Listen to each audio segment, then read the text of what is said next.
Welcome back. White light, red light. It started in my chair. Niles came in for a complete examination because his vision had suddenly become blurry. I've always been professional with patients, even good-looking men who aren't wearing wedding bands. I had to admit he was handsome in an offbeat kind of way. I assumed he was probably mixed race because his nose was broad, his lips full, and his eyes were light brown, even though his skin was dark. The color and texture of his hair were contradictory. I wasn't studying him, I was just noticing who was standing in front of me. "Hello, Mr. Burrow," I said, motioning him to have a seat. "I would prefer to stand if you don't mind," he said, and then chuckled. "Please be seated, Mr. Burrow," I said in my best good-natured but professional voice. He sat. "Please call me Niles." I just looked at him as if to ask, "Who do you think you are coming into my office and getting personal? This isn't a blind date." He smiled and crossed his legs. He was dressed like he just stepped off a page from GQ. Even his cufflinks had his initial on them, NB. His shoes looked sainty as if he never walked anywhere they might get dusty, and he smelled like chocolate. He was already a problem. "So, Mr. Burrow, you're complaining about eye strain and blurriness?" That's an understatement, but it's my fault because I haven't had my eyes checked in 2 years. "Why not?" "Pure laziness, and I don't trust doctors." I just looked at him. Only kidding. "So, you're a meteorologist?" "I am, but you haven't seen me on the 6 o'clock news." He didn't stop talking as I performed each of the various tests, and right before I was about to dilate his pupils, he felt compelled to tell me his life story. He was from Boston. His father was Nigerian, his mother Norwegian. He got his master's from the University of Massachusetts, was divorced after 3 years of marriage, had a 5-year-old son who lived with his mother in the Berkeley Hills. For some reason, he felt it important that I knew they parted ways amicably, but I would later find out this was a lie. His son name was Homer, like Homer Simpson. I gave him a prescription, told him to pick out a pair of frames, and that a tech would fit him. "Can you help me choose a frame?" "That's not what I do," I said. And then he looked right through me. "Have you ever dated a patient?" Oh, this threw me for a loop. "No, never." "Could I be the first?" I said never. "I'll make a liar out of you, Dr. Young," and that's when she should have ran. He said with too much confidence, "This is when I should have known." He already put some kind of spell on me because right after he walked out with his prescription, I heard a sound coming from my chest. It was me, purring. He sent a dozen pointies the next day. The note with them said, "I was blind, but thanks to you, now I see." I don't know how this whole love thing happens, but I wish that in addition to white light, a red one would come on to warn you that the white light is only temporary. That is meant to blind you.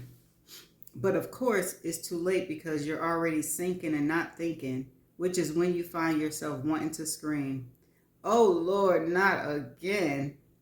Just when you think you're dead, some stranger comes out of nowhere and resuscitates you. When you find yourself giggling, not laughing, but giggling, you're lighter even though you weigh the same. Yes, you have fallen off that cliff into the sea of lust, the first cousin of love, and the two strongest drugs on earth. In a matter of weeks, I found myself singing in elevators. I couldn't walk. I had to skip. I was snow black. Estelle was 12, said, "Mom, whatever it is you're drinking, keep drinking it." We both laughed. "What's his name and when can I meet him?" Wanda asked. "Niles, and I don't know." "Ask him if he has a brother," Violet said. At first, he did everything right. He called me baby. "Good morning, baby. How you doing today, baby?" Good night, baby. I love you, baby. Will you always be my baby? Oh, baby. Oh, baby. Give it to me, baby. You make me feel so good, baby. I miss you, baby. Do you miss me, baby? I've been thinking about you all day, baby. I need a hug, baby. I need some of you, baby. Come to daddy, baby. I'm sorry, baby. I don't like him, Ma said right after she met him, and then after a few more meals. If you marry this one, you'll be making a big mistake. How can you say that, Mom? He's been nice to you and good to me and Estelle. He's phony as hell. He's too perfect. Wait until you find out he expects the same from you. Why didn't you warn me about Michael? This is different. Something is missing in Niles. Something I don't think you see. Always listen to the parent who doesn't like who you love. They can smell a mistake. Of course, you don't find this out until you realize that the person you fell in love with is different from the person you married. Some men are good at fooling you. After Michael, I had no intentions of getting married again. I told Niles that if he cheated on me, I would definitely kill him. He thought that was funny. Another red flag. I also told him I didn't want to have another baby. He said that that was fine because he already had a son, but he changed his mind. Second red flag.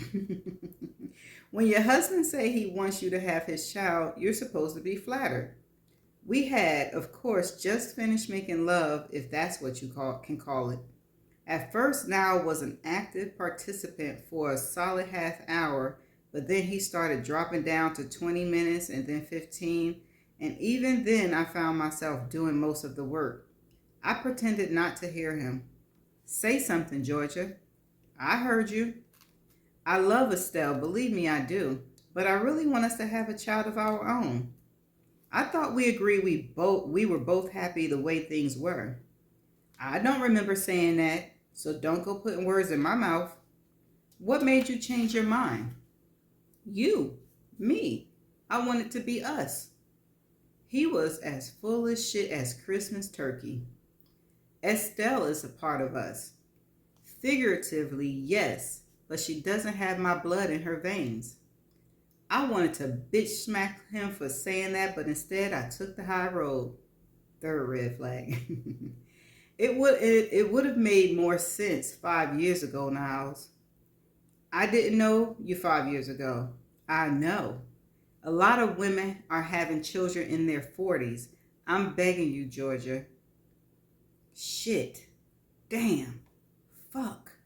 Now I was adamant, and because I was 90% certain we were going to spend the rest of our lives together, I surrendered.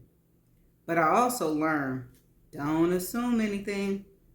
He decided to name our daughter Francine after his dead grandmother, and he decided how we should parent her. And before she could walk is when I realized that Niles had morphed into a man I didn't know and didn't like.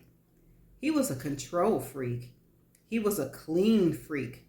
Later, I would drop something on the floor just to see if he would pick it up. Of course he did. The garage had to be carpeted. Everything had to have order and symmetry. He had no friends. He was a workaholic. He didn't like my two best friends, Wanda and Violet. They pretended to like him.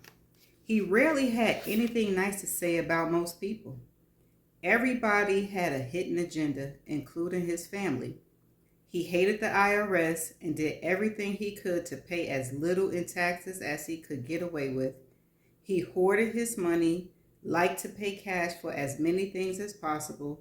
He even insisted we file our taxes separate, and we did, which would ultimately be what saved me. That was smart. After 8 years of marriage, Mr. My Way or No Way, I realized I didn't like Niles because he was unlikable. He lost his luster and that Mr. Nice Guy facade disappeared, which is when I started seeing neon signs that read, maybe I shouldn't have. I hated knowing that this marriage wasn't going to last unless I did everything he wanted the way he wanted it. But I couldn't. His love started to hurt because he had become my enemy. Wake up, Georgia. Did you get my suit out of the cleaners? I can't. This house is never clean. Are you deaf? I'm tired. I'm not interested in going. Your friends bore me. Turn over, would you? Have you thought about how unattractive those extra pounds are? Why don't you get a weave? I think you should trade in your Lexus and get an SUV. I'm not interested in politics. You're not making any sense. Your focus is much narrower than you think. I don't like your mother, and I can't apologize for it. I don't like that dress. I threw a whole roll of bouncy at him once. No, twice. I didn't know you were this rude, Niles. I didn't know you were not a nice person. I didn't know you were selfish. I also didn't know you were going to be so boring. I work for a living too, and I'm educated too, you know, I finally said. You don't have to remind me. It's hard for me to look into your eyes anymore. There's nothing in them. Well, I'm tired of being married to someone who only talks about the fucking weather. From here on out, whenever the clouds turn gray, I will probably always think of you. That was cruel, but it took me a long time to get as cruel to him as he had been to me. One night, he was drying dishes to make sure there were no hand water stains. We need to talk, I said. That's pretty much all you do, is it? What? We need to talk, I said. That's pretty much all you do, isn't it, Georgia? You missed a spot, I said, knowing he hadn't. That's pity. I like it though. The glass he was holding up in the light was immaculate. So, we're done then. I believe we are. He moved out the next day. It felt like he'd been packed a long time. Of course, he insisted I buy him out, which I did. The one good thing that our marriage produced was Frankie. Whew, Niles was something else. I could see why she's mad at him. Okay, well, I get out of the shower and hear a series of knocks on my bedroom door. Ma, open up. I grab a towel and wrap it around me, which unfortunately leaves no room for error, so I hold it together with my thumb and index finger and run to the door and open it. Either he's early or not coming. Which one is it? He's not coming. And why not? His wife doesn't want me to stay in the guest house. Ooh, I don't know if that's true or if Frankie lying, because she's a manipulator. I know he's not listening to his wife, a woman, after all these years. Frankie rocks her weight to one flip-flop foot and crosses her arm. Apparently, he's a kept man and has no power. Oh, he must have met his match, if that's true. You don't know that, Frankie. Well, she didn't bother discussing with him that she's already promised her grandson he could stay in it. Then why are you upset with him? Because he says she doesn't have a grandson. So when are you going to see him? I don't know. I hung up on him. You need to slow your roll, Frankie. It wasn't his fault, and he was trying to help you. Well, he didn't. He disappointed me too many times, and now I have a general idea why you divorced him. And that's the end of that chapter. Okay. So we got a glimpse of how Niles is, and it sounds like Niles and Frankie, his daughter, got the same kind of personality traits. It's making sense now why Frankie is the way that she is. Okay, so that's all I got for this chapter. I'm going to see y'all in the next chapter. Bye.